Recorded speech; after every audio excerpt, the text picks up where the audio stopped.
السلام عليكم ورحمة الله وبركاته.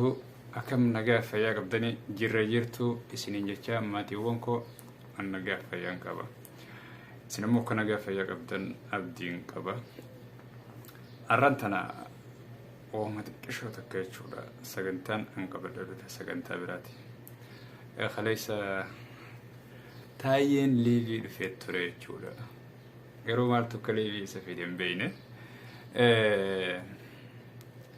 ليبي قالوا قافي ديبي نماتو نقافة تكاو كومنتي جرا نقافة تاني وين جورتي قافي سنقابتي ديبي قالوا جرت الرجودة إني قافي في ديبي وإني اتخذني واي أباوتي في كافاوتي شولا واي أباوتي في كافاوتي أكاد أنا إني قالوا وان كان اتديبي سي وانا ما جايب سيسو وانا ما قرتين هما سياسات كورين إيجابني شولا مالف نمني سياسات كور رجادا درغمين فلانو خيسة تكاو درغمين سياسة خيسة تري درغمتا بيفا مقابل ليسي وصون تاني بيفا والسوبسيسو تكاو والتكيسو تين على تيجولا نتنيجل خنافيو وان كان يرتي وانت مراسة يجولا وانت مراسة يسن لقيسي ترد بتشوف في ما عارف ينا نمن ديسي سبت بيتا نمن ديسي سبتو خنافيو غير خيسن قبل فيتين جرا أنا مو قرخية وانا نسنين جو ورطة ماتي نابتاتني تفتن لايك في كومنتين دقتين على ورقة بيجي لنورد فاجرتن شير لايك كومنتي أكسو معسنس هين دقتين على مالف يعني خيسن باينا برباتي سوان تيبي جولا خنافيو ورموج قرأت أنا خناف فتن حارا خنتاتن سبسكرايب لايك أبدا ميران دبرينا سنينجا خناف قامنتنا تايي مارجي إيجال سيتان تايي نكمل بيكم دورا نعمنا بابا ساتوري جولا غيري ورلي في جارتيتي أتين الربع كي ساتوري ورطن سياسة دا هيوتلي أورومو ورطن ججبا غرتي إسان في الرسول داتن كان كيسان الرف سنقوسي ساتوري جولا غيرو أمتاري والأبمو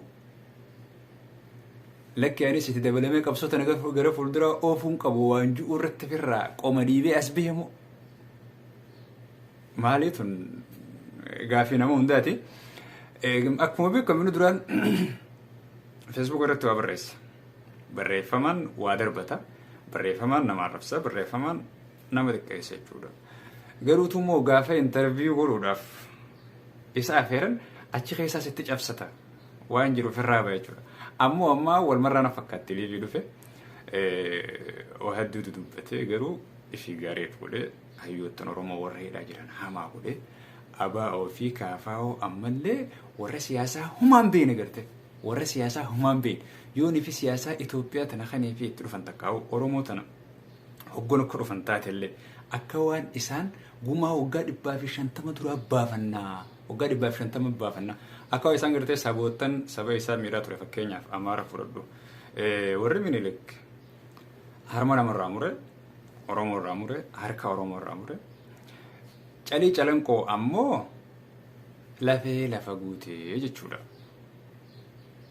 أكوان إسا يوني في خران قد رفن تكاو سبوتو إتوبيا غيس جرو تكاو أمارا راغرتي هجاب هني حالو بهني أكوان إسان أمة إساني كخاسني أكاس قولي دبتي جول أما مال جيد بفسيتا غرباتو كوچي هايتيتي ليبيتي يبين على كيف نجينا غرباي فيتش هاي لقيه ما جين لقيه ما متجين أما جا أبا وفي كافون برد إنك دايرو تندرا بكيسان إفكاني إلى لن جتشور راي قلتشولا أجنداني إسان كبتني بك هندتو والتجي هندتو والنسان دبتن جرا جرتو ملي قمتو وني عرفتين تريجو جرا جرتو نمو OMN اللي درانو دبرسا توري نمني باء جدا توري والتجي ميقر سيربما توري وانو ميرا ددبي مكانو فودني دغن ور نمني غرغدادا يادا غرغدا فيدني ترسيمو وغا شنتما ترسيمو وغا ديبا نوتي منجدي نمني ايغا توري درغگيس غافا كونيس كوري جيرا جيرتو قفان دبي فيتبو غافا نتانو سنو غديبو نمني تفته تديس إسانيمو نما باي إسان تفته گله خنا اكواني ديگر سلفا سوسو قبني تيتي of tilmaamanii achi galan. Jirraa jirtu malee isaa wanni haalaan isaan dubbatan takka hin jirtu. jirraa jirtuu OMNs dubbachaa ture. Madarakiilee garaagaraa waltajjiilee gurguddaa irratti sirbamaa ture. Kanaafiyyuu achis dhaqanii asis dhaqanii wanni isaan jedhan madarakii irra ol ba'anii takkaa'u nama dura bahanii jirra jirtuu qofa malee ajandaa biraa tokko hin qabani. Gaafa isaan Bahaas deemanii, Shawaas deemanii, Arsiis deemanii, bakkoota garaagaraa deemanii uummanni akkasitti silaa agartee waan gaarii nuuf fidan ji'ee isaan abdatee hoggaanii fi uummanni isaanii dhiyaate jirra jirtu malee jirri humaan beekani. Kanaafiyyuu akka waan gartee deeggartoota hedduu qaban itti filaalan garuu uummanni immoo tuffatee duubaa deebi'ee jirraa jirtu malee waan takka irraa dhabee waan jiru dubbate jechuudha. Gaafsan taa'ee jarri dhowwa deeggartoota illee sirriira qaban. Dhiibbaa hedduu itti gootanillee. Osoo kaniif akkasitti kaa'addan taate magaalaa Garba Gurraachaa jechuudha. Salaaleedhatti maaliif kanii fi karaa istaadiyooma tolchuudha jiraatanii biyya itti neetanii maaliif karaa istaadiyooma duraa cuftan yoo sodaarraa qabachuu baattan jechuudha. Kanaafiyyuu sodaattaniiti kan jiraas jedhaan eettanii sodaattaniiti kanii fi uummata Oromootillee qawweedhaan fixaa jirtanii malee waan biraa takka hin qabdan jechuudha. Kanaaf isin ammoo akka paartiitti ilaaltan. Laa isin paartiidhaa miti. Isin paartiidhaa miti. Isin maali isin garee ijaartee saamichaaf baate jechuudha. Isin maa osoo hin ta'in Itoophiyaa takkaa paartiin seera qabeessa. Paartiin uummata isaa jaalattu. Paartiin gaafii uummataa deebistu takkaa bulchitee hin beektu garee malee. Kanaafiyyuu isin hegereen teessan hegeree kufaatiiti malee hegeree gara fuulduraa akka jettan kanatti gara badhaadhinaa, gara guddinaa, waan hundaanuu siyaasaadhaan, diinagdeedhaan, wantoota garaagaraatiin gara guddinaa keessan jettan kun fudhataman qabu jechuudha. Maaliif karaan isin ittiin deemaa jirtan karaa sagalee uummataa takkaa'uu gaafii uummataa hin dhageenye. Gaafii uummataa gurra hin qabdaniif jechuudha. Maaliif waan isin jettan qofa uummanni akka isin fudhatu barbaadan malee waan uummanni isiniin jedhu fudhachuu hin barbaadan jechuudha. Kanaafiyyuu kun ammoo hanqina mataa keessaniiti. Hanqina siyaasaa keessaniiti. Namni tokko ati immoo uummata keessaa baata. Uummata keessaa baate yoo rakkoon si dhuftillee uummata baqatta. Malee karra itti baqattu hin jiru. Isin amma jechuudha uummata keessaa baatanii akka waan uummanni isin keessaa bahee godhaa jirtan jechuudha. Maal irratti?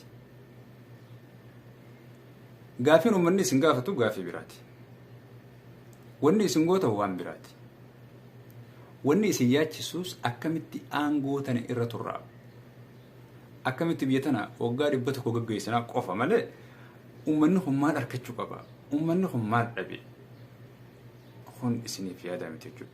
Fakkeenyaaf biyyi isin bulchaa turtan, biyyi isin bulchaa jirtan ammaan tana akka addunyaatti sarba mirga namaatiin sadarkaa tokkoffaarra jirti. Kun naannoo Tigraay qofa keessatti hojjetu jechuudha. Ajjeechaa Walloo irratti raawwatamaa jirtu ajjeechaa madoo makiinaa keessaa buusanii ajjeessan jechuudha. Kun laalamaan jiru. Ajjeechaan isin Wallaggatti uummata nagayaa irratti shaneetu jiratan gaggeessaa jirtan kun quban qabamu jechuudha. Kan naannoo Tigraay qofa keessatti raawwachaa jirtan sarbama mirga namoomaa akka addunyaatti sadarkaa tokkoffaarra mootummaan Itoophiyaa jiraachuu. Hubadhu. Kanaafiyyuu afaan kamiini toora nageenyaati. Toora diinagdeedhaan akkana goone akkas goona. Mee yaaduma kamiin jettanu dandeetuma tamitti qabdanii. Kanaafiyyuu haalli isin itti deemtan haala yeroo dheertuu isin tursiisu osoo hin ta'in haala yeroo gabaabduutti isin kuchiisu jechuudha. Hubadhu. Osoo waan uummanni fedhu gootanii isin amma bolola aangoo isin jiraaf malee. Bolola if garaa keessan guutuu takkaa if jiraachisuu qofaa isin jiraaf malee waan biraa takka hin qabdu jechuudha. Biyya teenya Itoophiyaa sanatti waggaa 150 jechuudha. Garuma gurmuuteetu biyya gaggeessaa ture. Amma fakkeenyaaf dargumaas jechuudha. Haayila Sillaasumaas dargiin ni dhufe Haayila Sillaasee nu hojjise. Erga Haayila Sillaasee hojjisee booda garee ijaarratee Mangistuu Hayilamaariyaam jechuudha. Waggaa 17 biyya gaggeesse. Sirni isaa sanbadeetu moo walumaan caccabee kute jechuudha. Okay. Ihaadig dhufe. Ihaadig waggaa 27 biyya gaggeesse. Oolumaan jechuudha isin waliin. Amma isin dhuftaniiti biltiginnaan hochiiftan. Isin biltiginnaan isin kuttan. Maaliif kuttan? Ummata keessaan baane. Garee gurmooyti. Garee saamichaati. Garee ajjechaati jechuudha. Kanaaf ummanni amantii isin irraan qaba. Yoonii fi waan ummanni isiniin jiru gaafa ummataa deebisuu irratti. Ajjechaa ummata irraa dhaabuu irratti. Biyyaaf nagee buusuu irratti. Yoonii fi hojjettanii fakkeenyaaf karaa filannoo takkaa'u karaa dimokiraasii kan fudhatan taate ummanni abdii isin irraa qaba. Yoonii fi ammaan tana namootaan isin sodaatan kunillee isin caalee isin kuffisee karaa filannootiin aangoo irraa isin aree marraa dhuftu if jajjabeessitanii if miidhagsitanii takkaa'u waan ummanni isiniin jiru wantoota barbaachisaa waan ummanni isin irraa bitatu qabattanii yoonii fi as dhuftaan ummanni isin filachuu danda'a jechuudha. Amma garuutu qawweedhaan nu dho'itan, nis ni jeeftan, nis ni hiitan. Kana booda namni isinirraas amantii qabu isin jiru. Garuu waan feetanii jettanii maqaa balleessiidhaafis waan feetanis yoon fuutan uummanni Oromoo abadan hayyoota isaa duuba jira jechuudha. Qawwee yoomuu iftuu bannaman deebitu.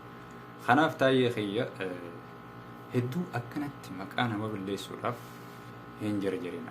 Deebi'ee maal jeeseetan kaafaa fi abaa'oon waan hunda godhanii karaa boodaa garuutu yoo nuti filannoo kana keessaa haadha abbamu taate lafa tanaa sossoba samii gabbuudha. Waan jiru irratti filannoo keessaa baane. Laa kaafaa'oon saniif hin baane abaa'oon saniifis hin baane. Waan ati yaadde kanaaf hin baane. Maaliif isin fageessitanii yaaddan beektaa? Akkaataa itti maqaa nama balleessitan malee akkaataa itti wanta qadeeltatanii dabaafattan irratti akka itti maqaa nama balleessitan qofa beektan gabaabdumatti. Taayee Oromiyaa keessatti waajjirri abaa'oo fi kaafaa'oo 300 olitti aana irratti godina irratti cufamee hin jiru. Kan eenyu cufsiise? Humna nageenya keessaniiti jechuudha. Taayee miseensonni abaa'oodhaa fi miseensonni kaafaa'oo biyya san keessatti hidhaa guutee hin jiru. Kanaaf jechuudha jarri kana sodaaf jarri kun filannoon tuni erga miseensonni keenya hagi kun hidhame erga waajjirri keenya hagi kun cufame bakka itti deemnee uummata keenya kaafannu namni deemee uummata keenya nuuf kakaasu filannuma tanaa haga miseensonni keenya hidhaa jiranitti haga waajjirri keenya cufaa jirutti akkamiin gaggeessuu dandeenya haanjuu irratti keessaa dhaabbata kun beekamaadha. Namni si deeggaru gaafa reebamu bakki ati hojii ta'e itti gaggeeffattu gaafa sirraa cufamte gaafa bahuu fi galuun itti rakkoo ta'etti akkamitti filannoo gaggeessinaa jedhanii dorgomuu dandeenya. Namni waan tokko guddaaf bakka gattaa'u qabaachuu qaba. Bakka gattaa'ee uummata itti waliin yaammatu qabaachuudha qaba. Yoo tanaan qabaanne maal ta'a? Bakka hin qabu jechuudha. Kanaafiyyuu kuni dogongora mataa keessaniiti malee dogongora jiraate. Maqaa balleessiin keessan garuu itti fufa haga siyaasaa wasaqa Itoophiyaa tana keessaa hin baanetti itti muftan itti fufaa. Kanaaf ammoo uummanni Oromootis gurra hin qabu. Namni harka isiniif kan nus hin jiru jabaadha. Garuu uummataan moo'atamu garee uummata keessaa baatee moo'e.